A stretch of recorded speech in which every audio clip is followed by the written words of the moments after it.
Hey guys, welcome back. I hope you're having an amazing day. Let's get right into the stories. The first story is titled, You Do Need to Be Physically Present When Your Daughter is Swimming in the Pool. A very good friend of mine recently got on a plane with her 3 boys, 8, 9, and 10, by herself to visit with Grandma for a month over summer vacation. I was on transport duty because driving to and from the airport is a young man's game, and also I love spending time with my homies. There was an accidentally on purpose scheduling issue, namely my friend wanted a day in a hotel to recuperate from the flight with her 3 boys before her mom starts driving her insane. Husband is coming up in a few weeks because he just started a new job and can't just be like, back in a month. So I snatch all 4 people and luggage from the airport and give them a lift to the hotel. All 3 boys are bouncing off the walls and my friend just needs a nap. So, hotel pool time. She's posted up under an umbrella and is dead to the world. I'm in the pool with the boys. We started off playing Marco Polo and then had to get creative once other folks were in the pool as well. Eventually we settled on a game called Not Done Yet. Basically, I'm standing on one side of the steps out of the pool, and when the boys feel like it, they try and leave the pool. I decide if they're done or not yet using a complicated examination process that amounts to picking the kid up, giving them a bit of a shake, faking a big sniff, say, not done yet, and yeet them back into the pool. Obviously, if someone's waterlogged or actually wants out, I won't stop them, but typically there's giggling and a bit of cue for inspection, so the game continues. I get a workout, they get tired out, everybody wins. Then a new player enters the playing field in the form of a very sweet-looking girl, approximately 6 years old, wearing water wings. She asks if she can play too. I say, of course she can, but she needs to ask whoever's watching her first so I know it's okay with everyone. She says, okay, and exits the pool. I'm keeping an eye on where she's going so I can smile and give the I'm not a creep wave to whoever's minding the kid. Only, she doesn't run to one of the adults on the lounge chairs, she runs back into the hotel dripping wet. She disappears inside and comes back down about 5 minutes later and says, Mommy says it's okay. Only she's not the type of kid who lies without batting an eye and is obviously fibbing. I ask if she really did, and the little girl says, well, Mommy was busy, so I think it's okay. It's at this point that the proverbial record scratches and my inner monologue says, what? I summon the oldest of the boys from the waterborne shenanigans and ask him to go wake up his mom so she can keep an eye on things for a minute. I need to go take care of something. While he's bearding the dragon in her den, I crouch down and tell the little girl, we need to go inside and find an adult because it's not okay that you're in the pool all by yourself, okay? You didn't do anything wrong, but you've got some growing to do before you can be in the pool all by yourself, okay? At this point, oldest homie has awoken the mom and she's now looking at me with a what the crap look on her face. I mouth later at her and then take the little girl's hand and bring her to the concierge desk of the hotel. I explain the situation with the little girl to the concierge, whose face goes from confusion to pained before giving the girl a smile and thanking me for bringing this to his attention. Concierge guy takes responsibility for the girl and I go back out to the pool to explain what had happened to my friend. She was livid on the little girl's behalf, but mostly just wanted to resume her nap.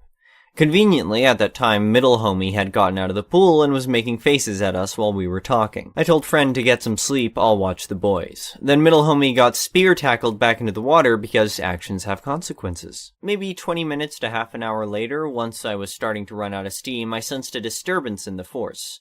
A rather irate woman wearing a blouse that was inside out was dragging the little girl from before out to the pool area and demanding to know who told her she couldn't swim. The little girl, who was now silent with tears on her cheeks and a pathetically deflated water wing, pointed at me. I was instructed to get my ass out of the pool and explain myself. Why on earth was it so hard to watch an extra child while she got some adult time to herself? Why did I insist on ruining her first chance to get away from it all in months?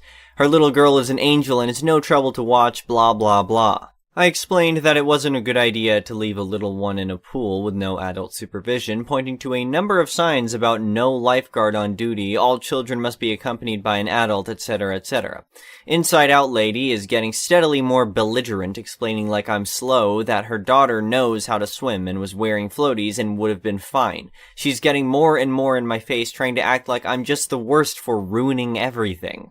And then player 3 enters the fight. It's my friend, and she's fresh out of fluffs to give. She starts reading Inside Out Lady, the riot act, demanding to know how she could be so stupid and irresponsible, and how dare she try and act like I'm the bad guy here. Inside Out Lady opens her mouth to reply and just gets steamrolled. Just look at your daughter. See what you've done? Appeared to finally get through to the woman because she looks down at her daughter, then back up to my friend. There's a flicker of shame on her face, and then it's all rage, and she swung. I am not ashamed to admit that stepping between those two without backup seemed like a poor life choice. I stopped the boys before they could get caught in the crossfire, told them to take a step back, and when several hotel employees came out to break up the fight, I stepped in. I grabbed my friend and pulled her back while two guys from the hotel grabbed the other woman. The combatants are separated and the police are called. Myself and my friend are back at her lounge chair with a large first aid kit the hotel staff gave us while the boys hover and make sure mom's okay. She's sporting a magnificent shiner from the first punch and a couple other scrapes and bruises, but mostly seems livid that she got cold-clocked like that. Police arrive and get the story from everyone, even tangentially involved. We wind up being asked to provide contact information to the police. My friend declines a check over by an EMT, saying she's fine, just sore. The story Inside Out lady provided didn't match up at all with what the hotel cameras showed, and she got some shiny bracelets put on her before getting shoved in the back of a squad car. My friend said she would be delighted to press charges for assault and was told the police would be in touch. Once the police were satisfied, it was definitely time to retreat to the hotel room. I got dressed and left for the evening after making sure everybody was okay, and on the way out, I asked one of the front desk folks what happened with the woman and her daughter. The woman was arrested and the girl's father came to get her. They couldn't give me any more information than that. Hope she's okay. The next story is titled, My Garden Destroyed by HOA Neighbor's Illegal Pool on Our Shared Lawn. Living in an HOA can be both a blessing and a curse, and I always thought I was lucky because I never had any major issues with them. However, when my neighbor moved in, I realized that his self-centered nature and his desire to one-up me could lead to potential problems. At first, his attempts to measure both of our properties seemed harmless, but as time went on, it became apparent that he was just trying to prove he had more land than me. While I didn't think it was a big deal, it was clear that my neighbor had a need to feel superior to me, which led to bigger problems down the line. Our driveways were slanted due to the hill on which our land was situated, and when my neighbor wanted to make his less steep, I thought it was a good idea. However, he went about it in a way that caused water to filter into my land. At first it wasn't too bad, but it soon became apparent that this was going to cause issues for me. I was concerned, but since it was legally done, I couldn't do anything about it. The real problems began when my neighbor decided to build a pool on our shared lawn without any permit or permission from the HOA. At first I thought it was innocent enough, but it quickly became apparent that my neighbor was using my property to build his pool without my consent. Not only was this illegal, but it also led to severe damage when a storm hit. During the storm, the pool flooded and quickly started to destroy my garden. To make matters worse, the water picked up my car and started carrying it towards the main road. I felt powerless and there was nothing I could do to stop the water from destroying my property. After the storm, I was devastated to see the damage caused by the flood. Everything in my garden was ruined and my car was totaled. I knew I had to do something to get justice, so I reported the illegal pool to the city code enforcement and informed the HOA about the damage to my house caused by my neighbor's driveway repair. My neighbor was forced to remove the pool and pay a huge fine to the HOA, but he refused to take responsibility for the damage he caused to my property. That's when I decided to take him to court and present evidence of his wrongdoing. It wasn't an easy process, but I knew I had to fight for my rights. In the end, my neighbor was ordered to pay for the yard repair and the value of my car. I was relieved that I had finally gotten justice, but I wasn't done yet. I wanted to teach my neighbor a lesson, so I decided to build a pool right in front of his house. I knew he couldn't do anything about it since I followed all the necessary procedures and got all the permits. When my neighbor saw my new pool, he was furious. I could tell he was jealous and couldn't stand the fact that I had something he couldn't. He continued to brag about his property, but deep down I knew he was envious of my new pool. I thought my revenge was complete, but I was wrong. My neighbor decided to retaliate and filed a complaint with the HOA about my pool, claiming it was causing damage to his property. I knew it wasn't true since I made sure to build it safely and legally, but he was determined to get back at me. I had to go through a long and arduous process of proving that my pool wasn't causing any damage, but in the end, I won the case. My neighbor was forced to stop making false claims, and I was relieved that my new pool wasn't going to cause any further problems. It's been a few years since the HOA has put a stop to my neighbor's attempts to sabotage my pool, and I can finally enjoy it without any worries. My neighbor still glares at my pool every time he walks by, but I don't let it bother me anymore. In fact, I've even made a few new friends in the neighborhood who love coming over to swim in my pool. As time went on, I started to notice something strange happening. My neighbor was spending more time than usual outside of his house, and he was always staring at my pool. It was almost like he was planning something, but I couldn't quite put my finger on it. One day I came home from work and found something disturbing in my backyard. My pool had been drained and there was a sign next to it that said, "This pool is a nuisance and a danger to the neighborhood. It must be removed immediately." I was shocked and furious. I knew my neighbor was behind this, but I had no proof. I immediately called the HOA and the police to report the vandalism. They investigated the matter, and after a few days, they found out that my neighbor was indeed responsible for the vandalism. It turned out that he was jealous of my pool and couldn't stand the fact that I had something he couldn't. He thought that if he got rid of my pool, he would be the most popular person in the neighborhood.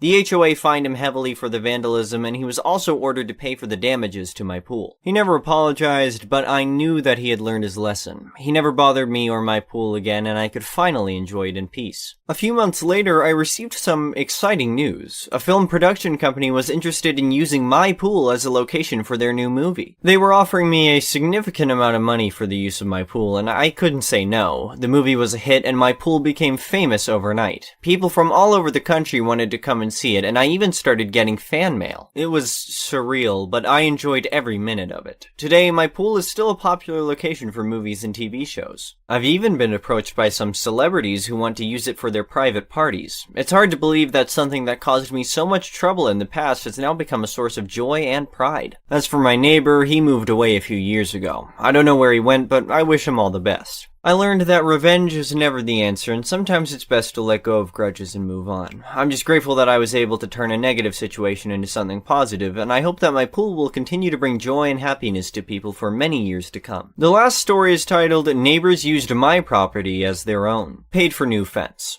I recently bought a house and have been having some work done before I move in. It was empty on the market for about 6 or 8 months before I bought it. One morning I got a call from my contractor asking me about moving the cars in the driveway, and of course I had no idea what he was talking about. I hadn't moved in yet. I left my job site and drove nearly a half hour to get there. As soon as I arrived, the people on the east side of me were walking towards the cars. I asked if they were their cars, and they said yes. They told me that they had been parking there for a few months with permission from the owners. I informed them that I was the new owner and they can't park there any longer. We went back and forth, and with the intention of being a good neighbor and trying to show some goodwill, I agreed to allow them to park there for a few more weeks until I move in, with the agreement that they would move them by 6 a.m. every morning.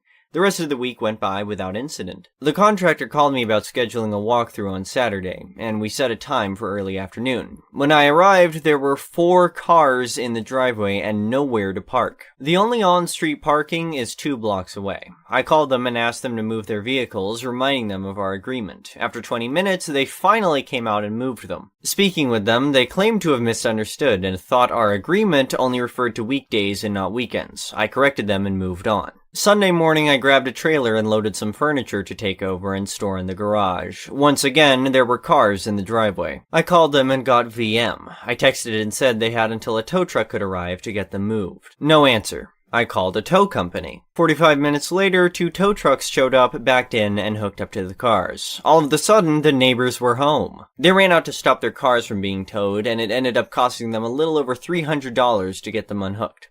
I called my contractor and asked if he knew someone who could put in a driveway gate, and he did. I let the neighbors know that they could no longer use my driveway. On Wednesday, I get a call from the gate installer telling me that there are cars in the driveway. I called them and said tow trucks are on the way. They moved. The gate was installed, and I went by to pick up the opener that evening. The neighbor's husband came out to confront me, and I opted to just call the PD and deal with it legally. That Saturday, I went by to accept an outdoor furniture delivery and check on things when I noticed a towel beside the pool and a small kid's flotation device. My initial thought was that I just hadn't noticed it before, so I wrote it off and threw them both in the trash. On Saturday, the movers arrived with everything, and we began moving things in. About 7 p.m., my daughter and I left to go grab some dinner, arriving back at the house around 9:30 p.m. The neighbors were in my pool. They were hanging out and using my furniture. When I opened the door and began raising hell, they told the kids to go to the house, and the children ran to a corner of our fence and just walked through.